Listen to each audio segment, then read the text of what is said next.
ఆనంద్ కూతురు అని తెలిస్తే ఆప్యాయంగా ఆదరించిన పెద్దయ్యే నిన్ను అంతకు మించి పగతో చంపేస్తారని భయంతో ఒక పక్క నరకం చూశాను. నిన్న నరకం చూసా. తనకిష్టమైన వాడితోనే ఈ పెళ్లి జరిపిస్తాను.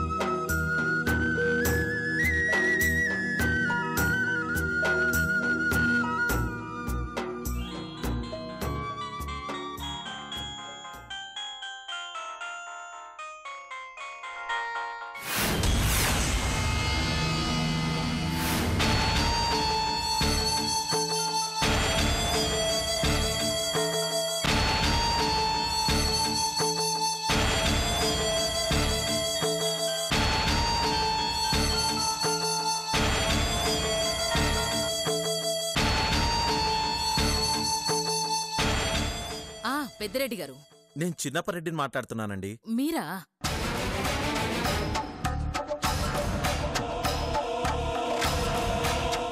అది అల్లుడు వస్తుంటే దారిలో ఏదో సమస్య ఎదురైందట,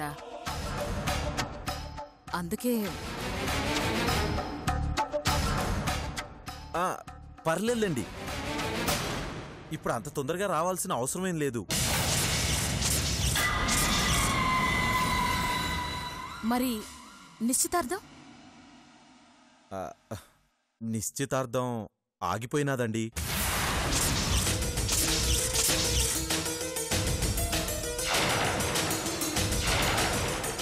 ఆగిపోయిందా? ఎందుకండి? మా వైషుకి ఈ పెళ్ళిష్టం లేదని తెలిసినది. తన మనసులో ఇంకెవరో ఉన్నారు.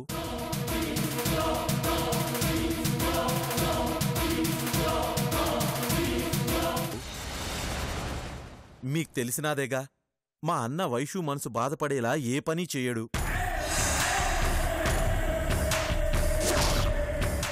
నాకు తెలిసి ఇక ఈ పెళ్లి ప్రస్తావన లేనట్టే.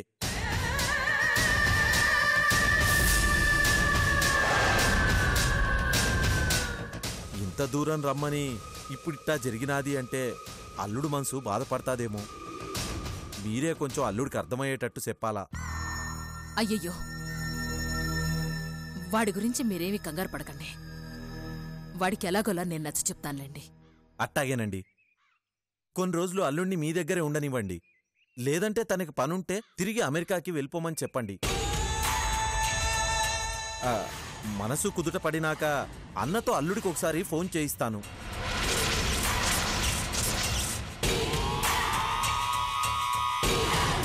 మీరు దయచేసి ఈ విషయం గురించి ఎక్కువగా ఆలోచించకండి. వాడికి నేను నచ్చ చెప్తాను కదా. సరే, మరి నేనుంటానండి. అలాగేనండి.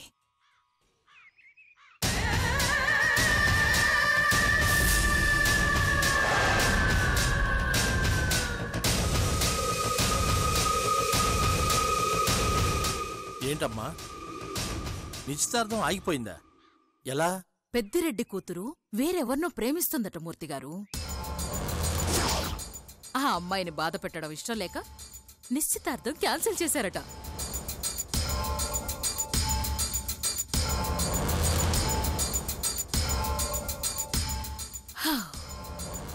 ఏమైతేనే మొత్తానికి సూర్యని అప్పగించాల్సిన పని తప్పింది. వెరీ హ్యాపీ, చాలా సంతోషంగా ఉంది మూర్తిగారు. ఇక్కడ వైదేహి సుబ్బుల మధ్య విరోధం ఏర్పడేలా చేశాం. అక్కడ పెద్దిరెడ్డికి సూర్య అవసరం లేకుండా పోయింది. అన్నీ అనుకున్నట్టుగా జరిగి ఈ అజయ్ గాడు కూడా పోయుంటే మనకి ఏ అడ్డు ఉండేది కాదు. వెధవకి ఆయుష్ గట్టిది, అన్ని దెబ్బలు తిన్నా బ్రతికాడు. పోన్లేండి, అనుకున్న దాంట్లో 90% సక్సెస్ అయ్యాం. ఈ అజయ్ గాడు అడ్డు తొలగించుకోవడం పెద్ద విషయమేమీ కాదు. 2 రోజులాగి వాణ్ణి కూడా పైకి పంపించి ఉన్న ఆకాశ అడ్డంకి కూడా తొలగించుకుందాం.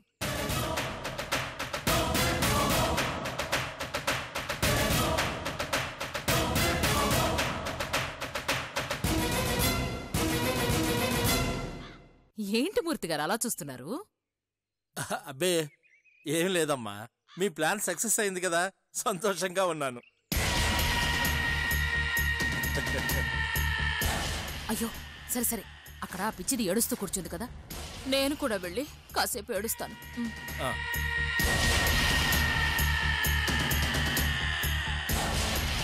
మూర్తి గారు, అమ్మా వస్తున్నా.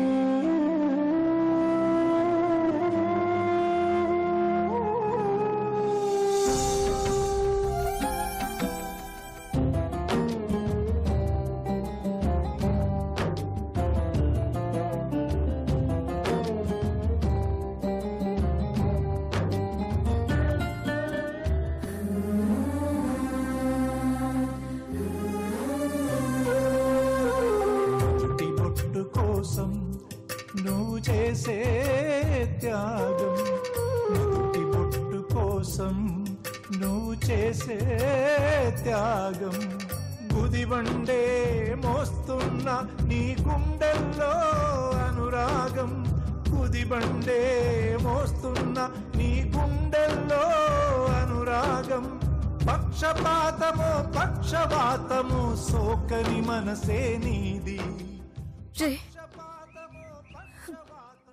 ఎక్కడికి రా? సూర్య దగ్గరికి. నేను వెంటనే సూర్యతో జరిగిందంతా చెప్పేస్తాను నీలా.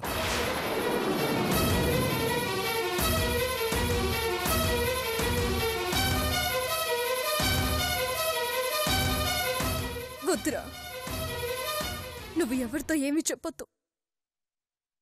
ఈ విషయం గురించి ఇక మాట్లాడడం కూడా వద్దు. ఏంటే నువ్వనేది? అవునరా, సూర్యన్ నా భర్త అన్న విషయం మనలోనే ఉండిపోవాలి. నీకేమన్నా పిచ్చా?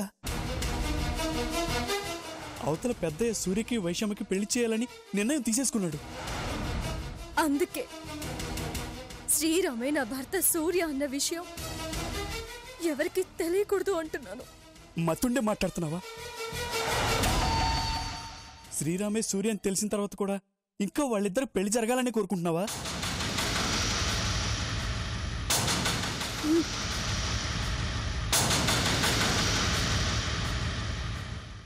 ఏంటే పెద్ద త్యాగమూర్తిని అనుకుంటున్నావా?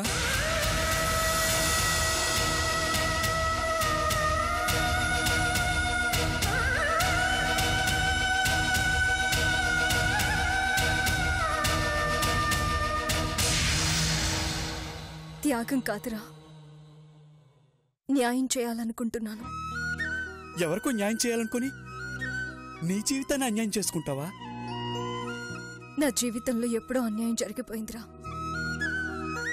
ఇప్పుడు తెలిసి నేను ఇంకొక ఆడపిల్ల జీవితానికి అన్యాయం చేయలేను. లేదు నీలా, దీనికి నేను ఒప్పుకోను. ఇన్నాళ్ళు సూర్య గతం మర్చిపోయాడని తెలిస్తే నీ గుండె పగిలిపోతుందన్న భయంతో నీ దగ్గర నిజాన్ని దాచాను. ఇప్పుడు శ్రీరామే సూర్య అన్న నిజం నీకు తెలిసిపోయింది కాబట్టి తనే నీ భర్త అన్న విషయం వెంటనే అందరితో చెప్తాను. అప్పుడు పెద్దయ్య వాళ్లే మీ ఇద్దరిని ఒకటి చేస్తారు. ఇప్పుడు నేను ఆలోచిస్తున్నది నా గురించి కాదురా, వైషు గురించి.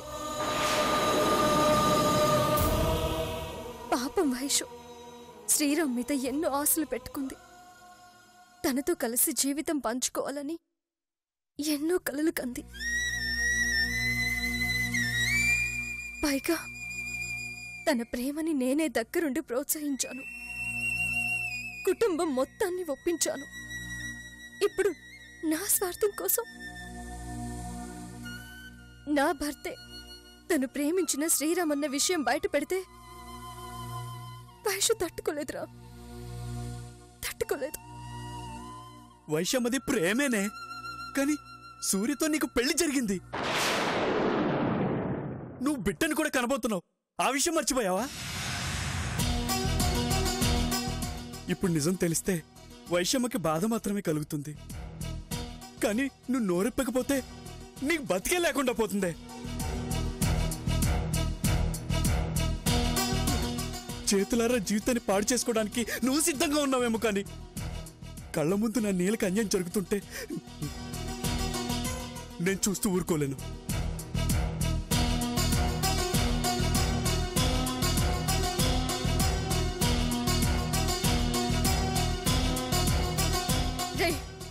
అక్క,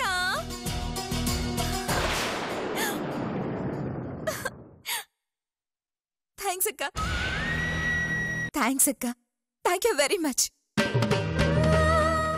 నాన్న ఇంత ఈజీగా పెళ్లి ఒప్పుకుంటాడని అస్సలు ఎక్స్పెక్ట్ చేయలేదక్కా. దీనంతటికీ కారణం నువ్వే. మొదట్నుంచి నా ప్రేమకు సపోర్ట్ చేస్తూ వచ్చావు. కొన్నిసార్లు నేనే నమ్మకం కోల్పోయినా నువ్వు ధైర్యం చెప్పి నన్ను ప్రోత్సహించావు.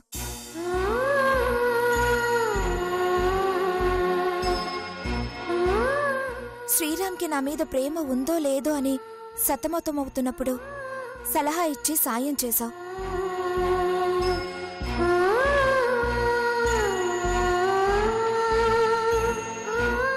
ప్రేమ విలువేంటో వివరించి నాలో ఆ ప్రేమకున్న గౌరవాన్ని ఇంకా పెంచావు.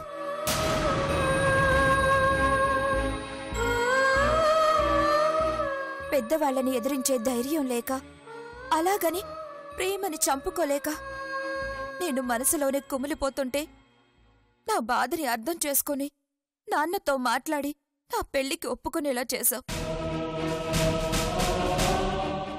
నిజంగా నాకో తోబుట్టు ఉన్నా ఇంత సహాయం చేసుండేది కాదేమో. అక్క అని పిలిచినందుకు నా బాధల్ని పంచుకున్నావు. నన్ను ఒక బాధ్యతలా భావించి నా ప్రేమను గెలిపించావు.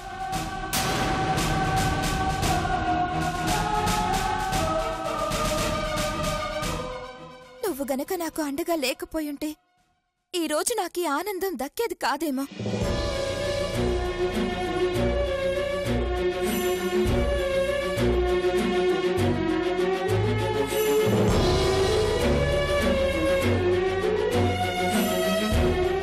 నీ రుణం ఈ జన్మలో తీర్చుకోలేనక్క.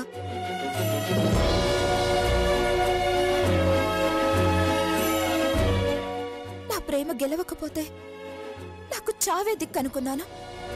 కానీ నీ వల్లే నేను కోరుకున్న జీవితాన్ని పొందబోతున్నాను.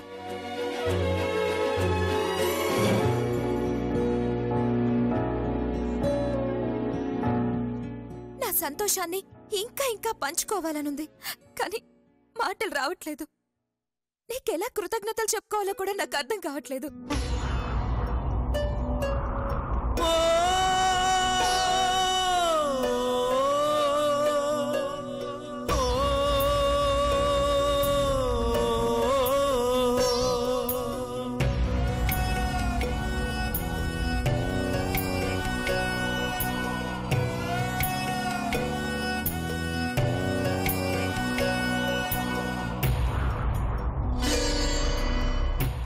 నన్ను శ్రీరామ్ని కలుపుతానని మాటిచ్చి నిలబెట్టుకున్నావు. దానికి బదులుగా నీకివ్వడానికి ప్రస్తుతానికి నా దగ్గర ఇదొక్కటే ఉంది. థ్యాంక్స్ అక్కా.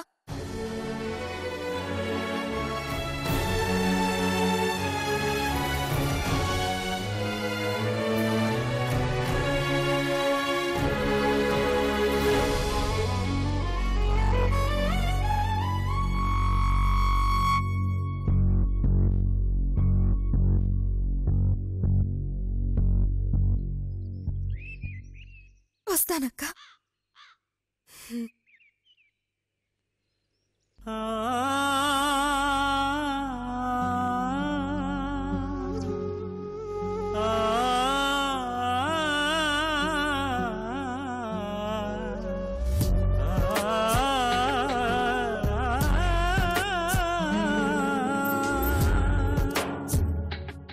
ఇప్పటికైనా అర్థమైందరా నేనెందుకు సూర్య గురించి బయట పెట్టొద్దు అంటున్నాను? వయసులో ఆనందానికి కారణమైన నేనే తనకి ఆవేదన మిగిల్చే పని చేయలేనురా. నువ్వు ఎంతసేపు ఆ అమ్మాయి గురించి ఆలోచిస్తావు? కానీ ఇక్కడ నీ జీవితానికి అర్థం లేకుండా పోతుంది. అది ఆలోచించమంటే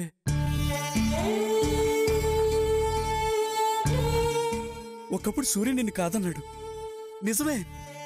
కానీ ఇప్పుడు తన తప్పును తెలుసుకొని తనే నిన్ను వెతుకుంటూ వచ్చాడు. గ్రహచారం బాగలేక తన గతం మర్చిపోయాడు. కానీ లేదంటే ఈ పాటికి నువ్వు సూర్య ఒకటయ్యేవాళ్ళు తెలుసా?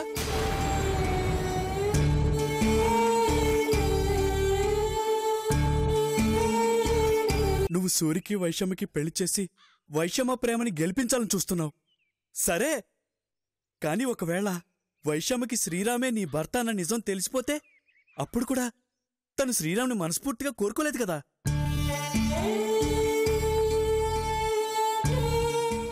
కోరుకోలేదురా,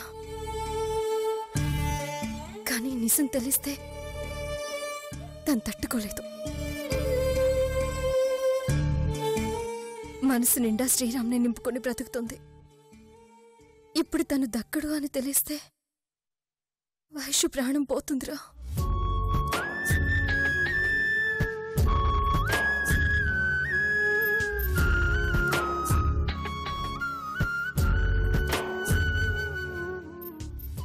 ఎలాగో సూర్య లేకుండా బ్రతకడం నాకు అలవాటైపోయింది.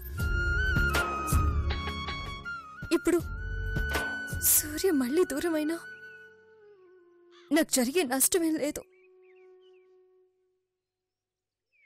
కానీ శ్రీరామ్ దూరం అయితే వైషుకి జీవితం లేకుండా పోతుంది.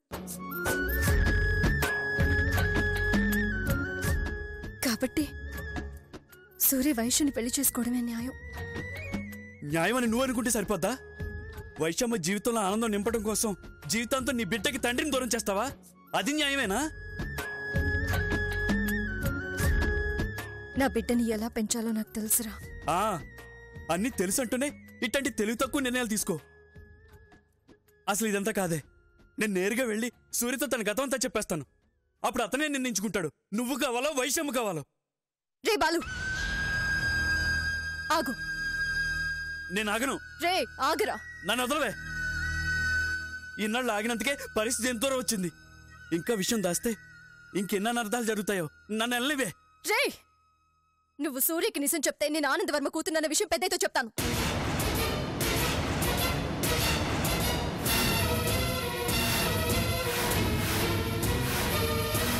ఆ కుటుంబంలో ఎవడూ బతికిలేడు. పొరపాటుగా ఎవడైనా ఉన్నా బ్రతకనివ్వను. ఏ విషయం దాయడం ముఖ్యమో నువ్వే ఆలోచించుకో. ఎందుకే చేతులారి జీవితాన్ని నాశనం చేసుకుంటున్నావు? ఎందుకే నన్ను చేతగాని వాడిని చేస్తున్నావు?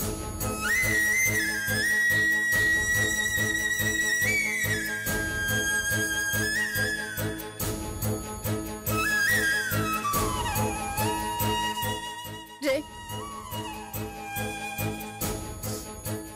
ఈ నీళ్ళకి కన్నీళ్ళు అలవాటైపోయాయిరా. కానీ వైషు పాపన్రా, అమాయకురాలు. చిన్న కష్టం వస్తేనే తట్టుకోలేదు. అలాంటిది ఇష్టపడిన వ్యక్తి శాశ్వతంగా దూరం అయిపోతాడని తెలిస్తే బ్రతకలేదురా.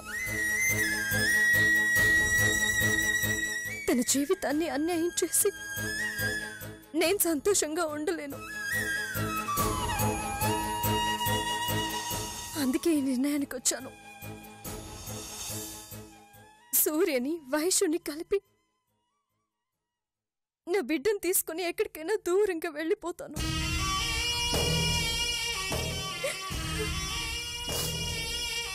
దీనిలో ఏ మార్పు ఉండదురా. మార్పు తేవాలని నువ్వు ప్రయత్నిస్తే నీల ఈ లోకంలోనే ఉండదు.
మంచినీళ్ళు తాగండమ్మా.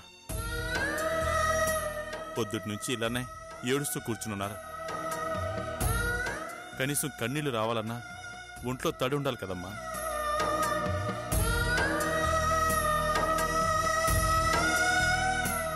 తాగండి.